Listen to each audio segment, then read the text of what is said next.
Early to bed and early to rise makes a man healthy wealthy and wise.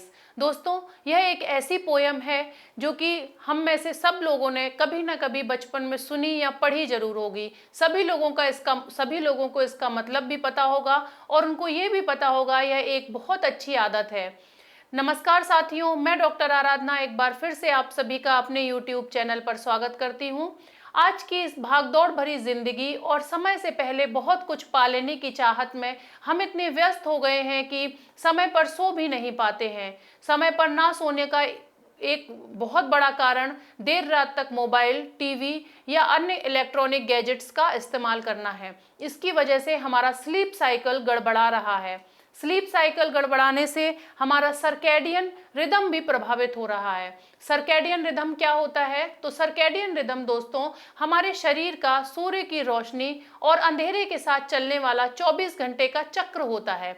जैसे कि आप इस picture में देख पा रहे हैं कि मिडनाइट यानी रात को 12 बजे से और सुबह 6 बजे तक हमारी बॉडी डीप स्लीप में होती है। इस टाइम पर हमारी बॉडी का टेम्परेचर लोएस्ट होता है और हमारी बॉडी इस टाइम पर रिपेयर मोड में होती है, यानी हमारी सेल्स रिपेयर हो रही होती हैं, हमारी मसल्स रिपेयर हो रही होती हैं और हमारा ब्रेन भी रिपेयर मोड पर होता है। उसके बाद सुबह 6 बजे हमारे शरीर में कॉर्टिसोल हार्मोन रिलीज होता है जो कि हमारी एक्टिविटी को बढ़ाता है और हमारा ब्लड प्रेशर बढ़ना शुरू होता है और हम सुबह 6 बजे से लेकर दोपहर 12 बजे तक हाई अलर्टनेस में होते हैं। हाई अलर्टनेस का मतलब इस टाइम पर हम सबसे ज़्यादा सतर्क होते हैं, हमारा दिमाग सबसे ज़्यादा काम करता है, हमारा शरीर सबसे ज़्यादा काम करता है।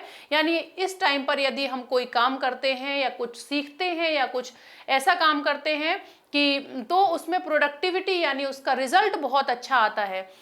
दोपहर 12 बजे के बाद और शाम को 6 बजे तक हमारी बॉडी भी काफ़ी बेस्ट कोऑर्डिनेशन में होती है और बहुत अच्छा रिएक्शन टाइम देता है। इस रिएक्शन देती है हमारी बॉडी इस टाइम पर। लेकिन शाम को 6 बजे के बाद और शाम को 6 बजे से लेकर रात को 12 बजे तक हमारी बॉडी का टेम्परेचर बढ़ता है, यानी हमारी बॉडी का टेम्परेचर हाईएस्ट तक पहुंचता है, हमारी बॉडी का ब्लड प्रेशर हाईएस्ट तक पहुंचता है और मेलेटोनिन का सीक्रेशन होता है।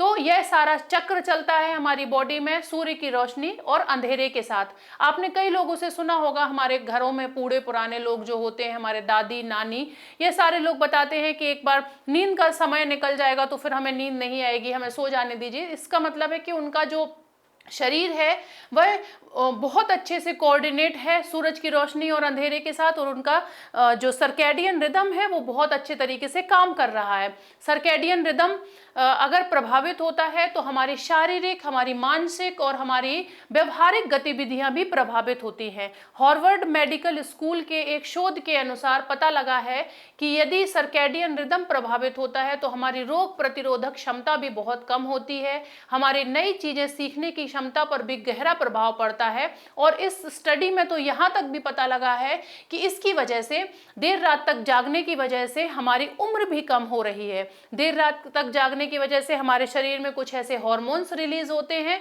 जिसकी वजह से हम मोटापा, एंजाइटी, डिप्रेशन, ऐसी शरीर का टेम्परेचर बढ़ा रहना, ऐसी बहुत सारी गंभीर समस्याओं से जूझते हैं।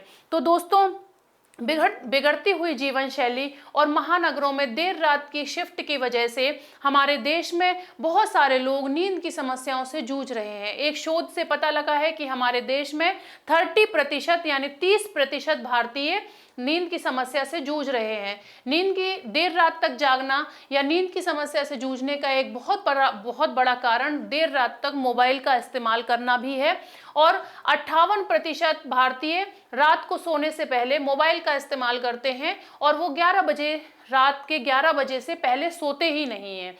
हमारे देश में बड़े तो मोबाइल देखते ही हैं, साथ ही साथ छोटे बच्चे भी मोबाइल, टीवी और सोने से पहले इन सारी चीज़ों का इस्तेमाल करते हैं, जिसकी वजह से उनको भी अच्छी नींद नहीं आती है और उनका भी सर्कैडियन रिदम प्रभावित होता है, जिसकी वजह से हम बच्चों में भी यही सारी समस्याएं जैसे मोटापा, चिड़चिड़ापन, डिप्रेशन होना, ये सारी समस्याओं को देखते हैं। हमारे यहाँ बच्चे बहुत सारे बाहर खेलने के लिए जाने में हिचकिचाते हैं, वो घर में रहना पसंद करते हैं, अकेलापन पसंद करते हैं। तो ये सारी समस्याएं हैं जो कि देर रात तक जागने की वजह से होती हैं।